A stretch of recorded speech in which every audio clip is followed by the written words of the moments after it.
ایک صاحب مجھ سے کہنے لگے کہ فلاں بڑا ذمہ میرے پاس آیا اور میں نے اس سے پوچھا کہ آپ جو ہے وہ عشر دیتے ہیں؟ انہوں نے کہا ہاں میرے پاس مدرسے والے آتے ہیں، میں ان کو گندم دے دیتا ہوں۔ میں نے کہا یہ عشر تو تول کے ہوتا ہے، عشر تو گن کے ہوتا ہے ذمہ دار پہ۔ جس کو بارانی زمین ہوتی ہے اس کو عشر اور ہے، جس کو ٹیوب ویل سے پانی پلاتا ہے اس کا عشر اور ہے۔ اللہ نے رعایتیں دیکھیں کیسی رکھی ہوئی ہیں، جو نہری پانی پلانا ہے اس کا عشر اور ہے۔ اللہ کی بارگاہ میں رعایتیں ہیں بہت ساری، اب اس کا عشر اور ہے۔ تو کہا میں وہ دے دیتا ہوں۔ نے کہا عشر نہیں ہوگا۔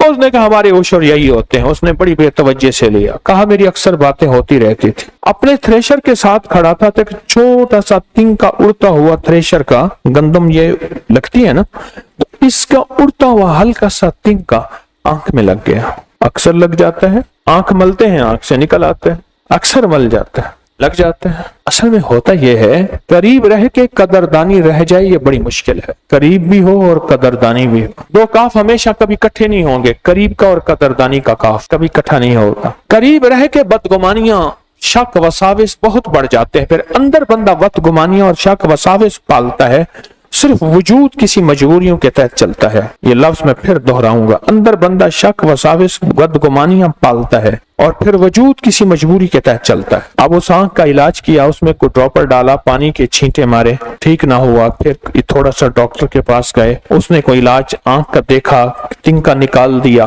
پھر ٹھیک نہ ہوئے، پھر بڑے ہسپتال، پھر ٹھیک نہ ہوئے، پھر اس سے بڑے ہسپتال۔ اور اس دور میں یہ بات کر رہا ہوں کوئی 27-28 سال پہلے، اس دور میں 9 لاکھ روپے لگ گئے، آنکھ کی تکلیف پہ 9 لاکھ لگ گئے۔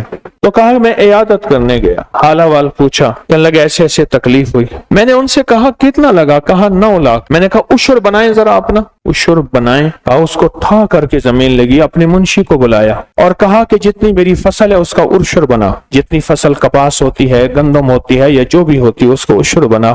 جب عشر بنایا تو 9 لاکھ روپے نکلا۔ وہ لگ گیا، وہ ختم ہو گیا۔